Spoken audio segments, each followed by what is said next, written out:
নমস্কার বন্ধুরা, আজ 16ই অক্টোবর 2025 বৃহস্পতিবার, বাংলা 29 আশ্বিন 1432 বঙ্গাব্দ। আপনি দেখছেন ক্লাউড টিভি। আজকের দিনটি আন্তর্জাতিক খাদ্য দিবস হিসেবে পালন করা হয়। আজ কলকাতা ও দক্ষিণবঙ্গে সকাল থেকে মেঘ ও হালকা বৃষ্টিপাত দেখা যেতে পারে। রাতের দিকে তাপমাত্রা কিছুটা কমবে, সামান্য শীতের অনুভূতি পাওয়া যাবে। আবহাওয়া দপ্তরের বার্তা অনুযায়ী উত্তরবঙ্গ, ওড়িশা, ঝাড়খণ্ড এলাকায় কিছু এলাকায় আগামী 2-3 দিন ভারী বৃষ্টির সম্ভাবনা রয়ে গেছে। উৎসবের মরশুমে রেলের বড় ঘোষণা। উত্তর ও পূর্ব ভারতে 30 লাখ অতিরিক্ত টিকিট বরাদ্দ করেছে ভারতীয় রেল। কালীপুজো, দেওয়ালি ও ছট পুজো উপলক্ষে বেশ কয়েকটি অতিরিক্ত ট্রেন চালানোর সিদ্ধান্ত নেওয়া হয়েছে। রেল সূত্রে খবর, যাত্রীদের ভ্রমণ আরও সহজ করতে বাড়ানো হয়েছে রিজার্ভেশন কাউন্টার এবং বিশেষ হেল্পলাইন। কালীপুজো, দেওয়ালি এবং ছট পুজো উপলক্ষে এই সময় স্কুল, কলেজ এবং সরকারি অফিস বন্ধ থাকবে।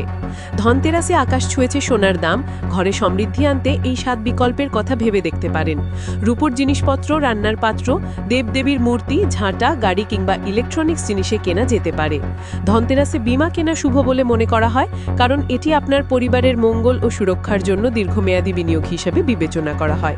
গত সেপ্টেম্বর মাসে দেশের হোলসেল মূল্যস্ফীতি নেমেছে মাত্র 0.13%। রিটেল ইনফ্লেশনও 8 বছরের মধ্যে সর্বনিম্ন। খাদ্য ও পণ্যদ্রব্যের স্থিতিশীল দামই এই পথিবাচক পরিবর্তন। রিপো রেট অপরিবর্তিত রাখল আরবিআই। মূল্যস্ফীতির চাপ ও আন্তর্জাতিক অর্থনীতির অনিশ্চয়তা বিবেচনায় এই সিদ্ধান্ত নেওয়া হয়েছে। বিশাখাপত্তনমে এআই হাব প্রতিষ্ঠার কথা ঘোষণা করল গুগল। ভারতের প্রযুক্তি ও ডিজিটাল অবকাঠামোতে একটি নতুন অধ্যায় শুরু হচ্ছে। ডিজিটাল পরিষেবা ও শিক্ষা ব্যবস্থায় 12 সংস্কার এনেছেন প্রধানমন্ত্রী নরেন্দ্র মোদী। এখন থেকে আরও সহজে সরকারি তথ্য ও সুবিধা পাবেন সাধারণ মানুষ। শিক্ষার্থীদের জন্য নতুন স্কলারশিপ ও আধুনিক প্রযুক্তি শিক্ষায় যুক্ত হচ্ছে। প্রধানমন্ত্রী Narendra Modi green India mission শুরু করলেন।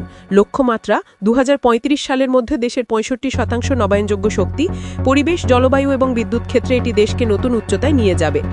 দিল্লি এনসিআরে ফের বাড়ছে দূষণ। শীতের আগমনের সঙ্গে সঙ্গে বাতাসে মিলছে ধোঁয়া ও ধুলোর ঘনত্ব। জিআরএপি 1 নিয়ন্ত্রণ চালু। নির্মাণ কাজ ও ধুলোর কাজ সীমিত করার নির্দেশ দিয়েছে প্রশাসন। বায়ুর মান উন্নত করতে চলছে কড়া নজরদারি। দুর্গাপুরে ডক্টরি ছাত্রীর ধর্ষণ মামলায় অভিযুক্ত সহপাঠীকে গ্রেফতার করা হয়েছে। এই নিয়ে দুর্গাপুর কাণ্ডে এ পর্যন্ত 6 জনকে গ্রেফতার করা হয়েছে। প্রত্যেকের ভূমিকা খতিয়ে দেখা হচ্ছে। এদিকে নির্যাতিতার সঙ্গে ফোনে কথা হয়েছে ওড়িশার মুখ্যমন্ত্রীর। অন্যদিকে মুখ্যমন্ত্রী মমতা বন্দ্যোপাধ্যায় উপদেশ দিয়েছেন রাতে মেয়েদের না বেরোতে। অর্থাৎ বলা যেতে পারে তিনি মেনেই নিয়েছেন প্রশাসনের ব্যর্থতা। রাজ্যের বিভিন্ন নারী সংগঠন ও বিরোধী রাজনৈতিক দল প্রশাসনের কাজে অসন্তোষ প্রকাশ করেছে। প্রয়াত প্রযুক্ত অভিনেতা পঙ্কজ ধীর 15 অক্টোবর শেষ নিঃশ্বাস ত্যাগ করেন তিনি। তার পুরনো বন্ধু ও সহকর্মী অমিত বহল এই খবর নিশ্চিত করেছেন। বয়স হয়েছিল 68। বি.আর. চোপড়ার মহাভারতের কর্ণ চরিত্রে তার অভিনয় এখনও দর্শক মনে গেঁথে গেছে। সুপ্রিম কোর্টের ঐতিহাসিক রায় প্রতিরক্ষা ক্ষেত্রে নারীদের স্থায়ী কমিশনের অধিকার নিশ্চিত হয়েছে। এটি লিঙ্গ সমতার পথে একটি বড় অগ্রগতি। শিক্ষকদের জন্য কেন্দ্রীয় সরকার নতুন পেনশন স্কিম চালু করেছে, যাতে অবসরকালীন আর্থিক নিরাপত্তা বেড়ে যাবে।